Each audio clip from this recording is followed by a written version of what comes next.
जगतपुर नाम के गांव में चंद्रा नाम की एक महिला अपनी 3 बेटियों के साथ मिलकर रहती थी। चंद्रा मजदूरी का काम करती थी। वो काम किसी दिन होता है तो किसी दिन नहीं होता है। चंद्रा को जिस दिन काम मिलता था उस दिन वो अपनी बेटियों को खाना खिला पाती थी, और जिस दिन काम नहीं मिलता था वो दिन उसके लिए नरक से कम नहीं होता था। चंद्रा की 2 छोटी बेटियां भूख को बिल्कुल भी बर्दाश्त नहीं कर पाती थी, और बड़ी बेटी वो भी सिर्फ 10 साल की होने के बावजूद भी उसकी माँ को तकलीफ ना हो इसलिए भूख पर ही झूठ बोलती थी।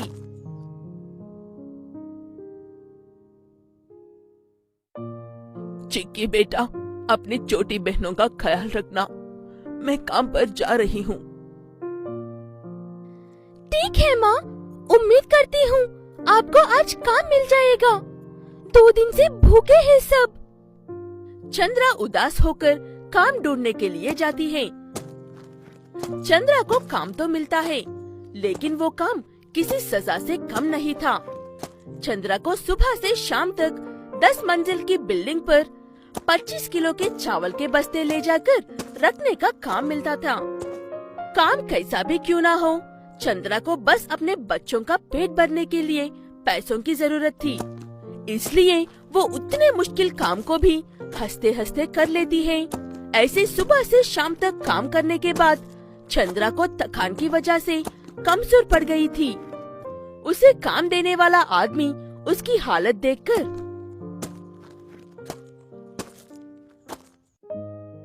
पैसे आज नहीं तो कल भी कमा सकते हैं बेटा, हालत देखो तुम्हारी कैसी हो गई है। मेरा कितना कहने पर भी तुमने जिद करके अकेला ही 4 लोगों का काम किया है। काम का क्या भरोसा साहब जी, आज मिला है, पता नहीं कल मिलेगा या नहीं मिलेगा। मुझे अपनी 3 छोटी छोटी बेटियों का पेट भरना होता है। जिस दिन काम मिला उसी दिन सारी मेहनत कर लेती हूँ। उसकी बातें सुनकर उस आदमी को काफी दुख होता है, और उसके मन में एक सवाल भी आता है कि उसका पति कहाँ पर है और ये अकेले ही मेहनत क्यों कर रही है। तब चंद्रा उस आदमी से, आपने पिछले साल ट्रेन से टकराई हुई स्कूल बस के बारे में तो सुना ही होगा ना। उस बस में बैठे सारे बच्चों को बचा लिया था उस बस ड्राइवर ने, लेकिन आखिर में खुद को नहीं बचा पाया था। वो मेरी पति थी। सुनकर बहुत अफसोस हुआ बेटा, सच में तुम्हारे पति बहुत बहादुर थे। सरकार की तरफ से या स्कूल की तरफ से कुछ तो मिला होगा तुम्हें। तब चंद्रा कहती है कि सरकार या स्कूल की तरफ से कुछ मिलना तो दूर की बात है, कोई उनका हाल तक पूछने के लिए भी नहीं आया था। ये कहते हुए चंद्रा ज्यादा बात किए बिना उसके बच्चे भूखे हैं ये कहते हुए अपनी कमाई के पैसे लेकर वहाँ से चली जाती है। जाते जाते रास्ते में अपने बच्चों के लिए खाना खरीद कर लेकर जाती है। घर पहुंचकर देखा तो चंद्रा की छोटी बेटी की तबीयत काफी खराब थी। उसकी दूसरी बेटी रोए जा रही थी और चिक्की उसे समझाने की कोशिश करते हुए खुद भी रो रही थी। वो देखकर चंद्रा काफी घबरा जाती है और उसे अपनी गोद में उठाकर देख रही थी। तभी वहाँ पर वो आदमी चंद्रा काम करते वक्त अपने पति की छोटी सी फोटो को गलती से गिरा दी थी। वो लौटने के लिए आता है और उसके घर की हालत देखकर दंग रह जाता है। माँ, मैं बहन को संभाल लूंगी, आप छोटी को लेकर हॉस्पिटल जाओ, उसकी तबीयत सुबह से बहुत खराब है। आज मैंने जितने पैसे कमाए थे उन सारे पैसों से तो मैं खाना लेकर आई हूँ बेटा। छोटी को हॉस्पिटल लेकर जाने के लिए मेरे पास एक पैसा भी नहीं है। वो आदमी उनकी बातें और सुन नहीं पाता और चंद्रा को आवाज देता है। चंद्रा, मुझे माफ कर दो बेटा। आप यहाँ क्या कर रहे हो साहब जी, और मुझसे माफी क्यों मांग रहे हो? तब वो आदमी कहता है कि चंद्रा का पति जिस स्कूल की बस चलाता था उस स्कूल का मालिक वही है, और बस खराब होने पर भी उसे ठीक नहीं करवाया था, इसलिए उस व्यक्ति ने स्कूल की बंद करवा दिया था। लेकिन वो ये नहीं जानता था कि उस बस ड्राइवर का परिवार इतनी मुसीबतों में गुजार रहा है। मैं इसीलिए तुमसे माफी मांग रहा था। मैंने उस हादसे के बाद स्कूल बंद करके एक हॉस्पिटल खोला है। तुम्हें और तुम्हारे परिवार को वहाँ पर लाइफ टाइम फ्री ट्रीटमेंट मिलेगा और हर महीने अपने ईमानदार पति की बहादुरी की तरफ से 20,000 पेंशन मिलेगा। ये कहते हुए वो आदमी एक और बार चंद्रा से माफी मांगता है और उसकी बेटी का इलाज करने के लिए डॉक्टर को ही घर भेजता है। उस दिन के बाद से चंद्रा अपनी बेटियों को एक दिन और एक वक्त के लिए भी भूखा नहीं रखती है और बेटे मोनू के साथ रहता था। खेती से जो फसल होती उसे बेचकर मोहन अपना और अपने परिवार का गुजारा करता था। मोहन की पत्नी सुलेखा भोली भाली और धार्मिक महिला थी। वो भगवान की खूब पूजा पाठ करती थी। उन तीनों का एक छोटा सा खुशहाल परिवार था। ऐसे ही समय बीता। फिर एक रोज मोहन जब खेत में खुदाई कर रहा था तो उसकी कुदाल के नीचे एक सांप आ गया और कुदाल लगने से उसकी मौत हो गई।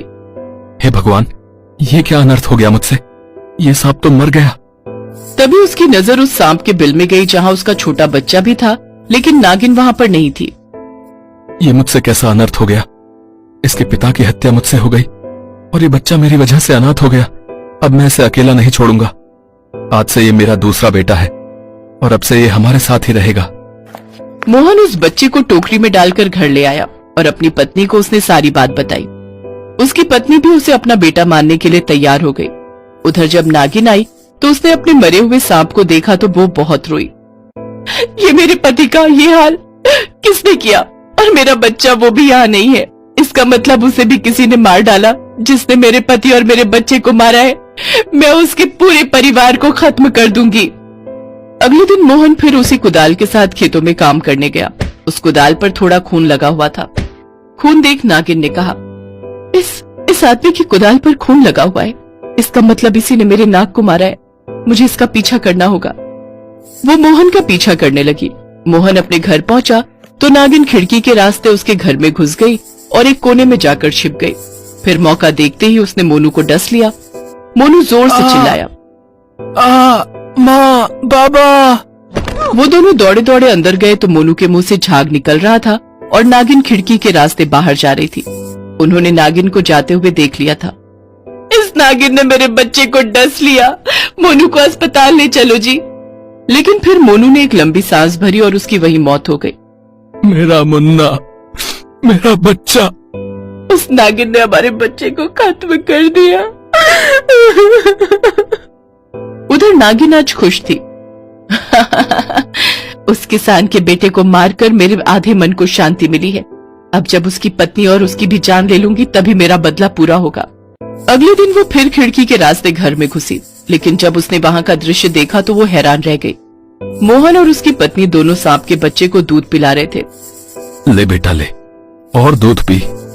मेरा बच्चा जिंदा है। ये मुझसे क्या गुनाह हो गया? ये तो मेरे बच्चे को पाल रहे हैं और मैंने इन्हीं के बच्चे को मार दिया। नागिन भोलेनाथ से प्रार्थना करती है, हे भोलेनाथ, कुछ ऐसा चमत्कार कर दो कि इनकी सूनी गोद भर जाए। तभी एक सेठ सेठानी मोहन के घर का दरवाजा बजाते हैं। मोहन दरवाजा खोलता है। देखिए, हमारे बच्चे को एक सांप ने काट लिया है और कुछ गुंडे हमारे पीछे पड़े हैं।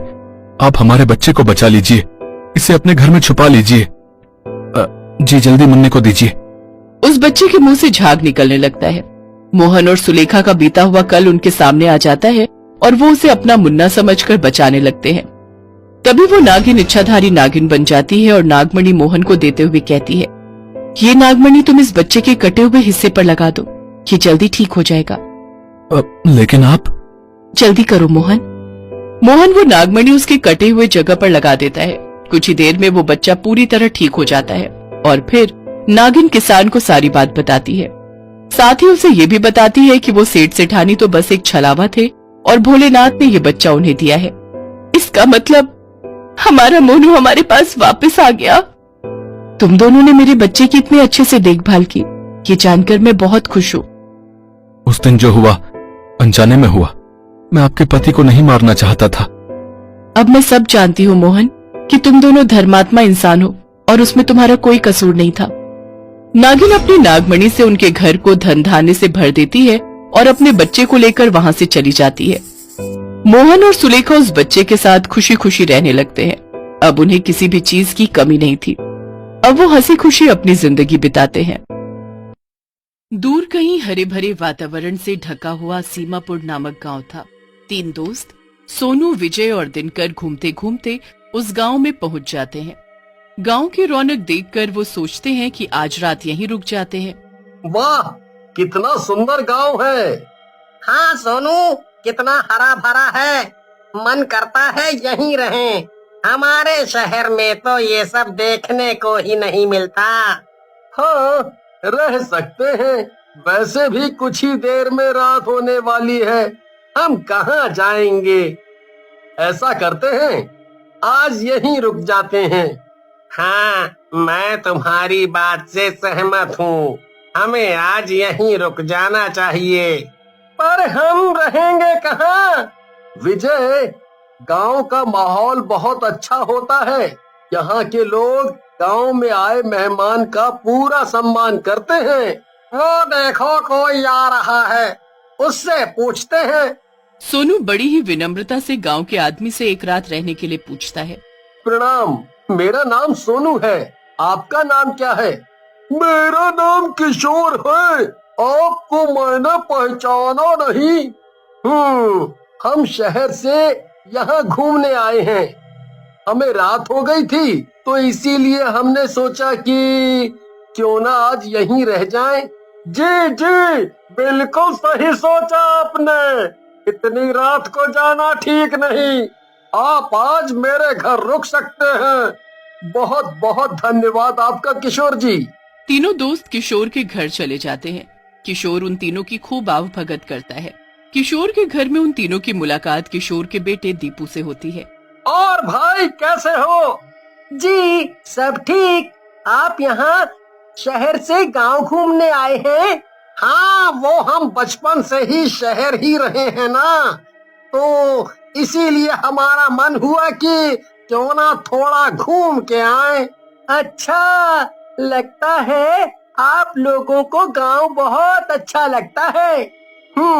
दरअसल मैं अपनी मौसी के यहाँ जा रहा हूँ, तो इन दोनों ने गांव नहीं देखा था, तो इसीलिए इन्हें भी साथ ले आया। हमारे गांव घूम के जाइएगा। हमारा गांव बहुत सुंदर है। जी जरूर। वैसे कौन कौन सी जगह हैं आपके यहाँ घूमने के लिए? जगह तो बहुत है, कहीं भी घूम सकते हैं आप, पर एक जगह जाना मना है। वहाँ कोई नहीं जाता। कैसी जगह? वो पुराना टूटा हुआ मंदिर। मंदिर में जाना क्यों मना है? उस मंदिर में अब पूजा नहीं होती। वहाँ एक रहस्यमयी किताब है। सुना है उसकी रक्षा एक बहुत खतरनाक चुड़ैल करती है। ऐसी किताब? सबके मन की इच्छा पूरी करने वाली किताब। उससे जो चाहो वो मिल जाता है। क्या हम उस किताब को ले नहीं सकते? जो भी वहाँ जाएगा मारा जाएगा। उस किताब की रक्षा एक चुड़ैल करती है, जो लोगों को मारकर अपनी शक्तियों को बढ़ाती है। क्या यार, तुम भी? चुड़ैल केवल कहानियों में होती हैं, असल में नहीं। हाँ, किताब को चुपके से ले आते हैं। नहीं, कैसी बातें कर रहे हो तुम दोनों? वो किताब इस गांव की धरोहर है, उसे चुराना बहुत गलत बात होगी। वैसे भी इस किताब की रक्षा कोई चुड़ैल करती है। पर हम चुड़ैल पर यकीन नहीं करते। अब हो ना हो, पर मान्यता तो यही है। बहुत हुई बातचीत, बहुत रात हो गई, सो जाते हैं, कल हमें निकलना भी है। सोनू और दीपक सो जाते हैं, पर विजय और दिनकर के मन में किताब के प्रति लालच पैदा हो जाता है। उन दोनों को नींद नहीं आती है और चुपके से दोनों उठकर पुराने मंदिर की ओर चले जाते हैं। दिनकर, आराम से चलो, कोई देखने ना पाए। अब वो किताब हमारे हाथों में होगी, हम अपनी सारी इच्छा पूरी करेंगे। हाँ, अब वो किताब हमारी होगी। विजय और दिनकर की आंखों में लालच की पट्टी बंधी होती है। वो मंदिर तक पहुंच जाते हैं। कितना बड़ा मंदिर है! अंदर तो जालों और चमगादड़ों के अलावा कुछ नहीं दिख रहा। अरे यार विजय, इतनी रहस्यमयी किताब है, ऐसे ही रास्ते में थोड़ी मिल जाएगी। थोड़ा और अंदर जाना पड़ेगा, यहीं होगी। चलो और अंदर चल के देखते हैं, ध्यान से चलना। वो देखो, वहाँ अंदर बड़ा सा पत्थर लगता है, किताब उसके ऊपर रखी हुई है। दोनों दौड़कर किताब के पास चले जाते हैं। किताब देखकर दोनों की आंखों में चमक आ जाती है। हमने किताब हासिल कर ही ली। लोग तो यूं ही अफवाह फैलाते हैं। चलो चलो, अब और इंतजार नहीं होता, जल्दी से किताब से अपनी अपनी इच्छा मांग लेते हैं। जैसे ही विजय किताब को छूने की कोशिश करता है, अचानक बड़े पत्थर के पीछे से एक चुड़ैल निकलती है। विजय और दिनकर को देखकर चुड़ैल आग बबूला हो जाती है और दोनों को जोर से पकड़कर दूर फेंक देती है। हमें जाने दो, हमें नहीं पता था, हमें माफ कर दो। तुम दोनों को माफी नहीं मिलेगी। अब मैं तुम्हें तुम्हारे किए की सजा दूंगी। मैं तुम दोनों को नहीं छोड़ूंगी। हमें नहीं चाहिए किताब, बस हमें जाने दो। ठीक है, तुम्हें आज नहीं मारूंगी। कुछ दिनों बाद अमावस्या है, उस दिन तुम दोनों की बलि दी जाएगी और मैं अपनी शक्तियों को बढ़ाऊंगी। चुड़ैल उन दोनों को कैद कर देती है। इधर गांव में सुबह हल्ला हो जाता है। सोनू पूरे गांव वालों को इकट्ठा कर लेता है। सुनो, सब सुनो, कल रात से मेरे दोस्तों का कुछ पता नहीं है। वो ना जाने कहाँ चले गए। कृपया मेरी मदद कीजिए। मैं आप सबसे विनती करता हूँ। अरे, पर इतनी रात को वो कहाँ जा सकते हैं? पता नहीं सरपंच जी, मैं आप सबसे विनती करता हूँ, अगर किसी ने भी मेरे दोस्तों को देखा है तो मेरी मदद कीजिए। तभी गांव का एक आदमी भीड़ में से निकलकर बाहर आता है और सोनू से कहता है, मैंने देखा है आपके दोनों दोस्तों को कल रात को पुराने मंदिर की ओर जा रहे थे। गांव वालों में से कोई भी मंदिर के अंदर नहीं आएगा। अगर तुम्हें अपने दोस्तों की जान प्यारी है तो अकेले ही जाओ। कुछ भी हो, मैं अपने दोस्तों को बचा कर ही रहूंगा। हाँ, हम यहीं रहकर तुम्हारा इंतजार करेंगे। सोनू हिम्मत से काम लेता है। वो मंदिर के अंदर चला जाता है। काफी अंदर तक जाने के बाद सोनू को एक बड़ा सा पत्थर दिखाई देता है जिसमें किताब रखी होती है, पर उसे अपने दोस्त कहीं दिखाई नहीं देते हैं। अचानक उसके सामने चुड़ैल आती है। सोनू डर के मारे भाग खड़ा होता है। कौन हो तुम और मेरे दोस्त कहाँ हैं? मेरे ही घर में आकर मुझसे ही सवाल जवाब करते हो। बोलो, मेरे दोस्त कहाँ हैं? तुम्हारे दोस्त मेरी कैद में हैं। उन्होंने किताब चुराने की कोशिश की है। उन्हें मैं अमावस्या के दिन सजा दूंगी। मैं अपने दोस्तों को लेने आया हूँ। मैं तुम्हारे सामने एक शर्त रखती हूँ। तुम्हें दोनों में से एक को चुनना है। तुम्हें सब इच्छाएं पूरी करने वाली ये किताब चाहिए या अपने दोस्त? मुझे इस किताब की कोई जरूरत नहीं, मुझे मेरे दोस्त चाहिए। तो क्या तुम्हें किताब से कोई लेना देना नहीं? नहीं, मुझे इस किताब का कोई लालच नहीं। तुम मुझे मेरे दोस्तों को लौटाती हो या नहीं? तुम्हें मेरे सारे प्रश्नों का उत्तर सही देना होगा, उसके बाद ही मैं तुम्हें तुम्हारे दोस्त लौटाऊंगी। चुड़ैल सोनू से बहुत सारे प्रश्न करती है। सोनू सभी के ठीक ठीक जवाब देता है। सोनू, तुम बहुत बुद्धिमान हो और नेक दिल भी।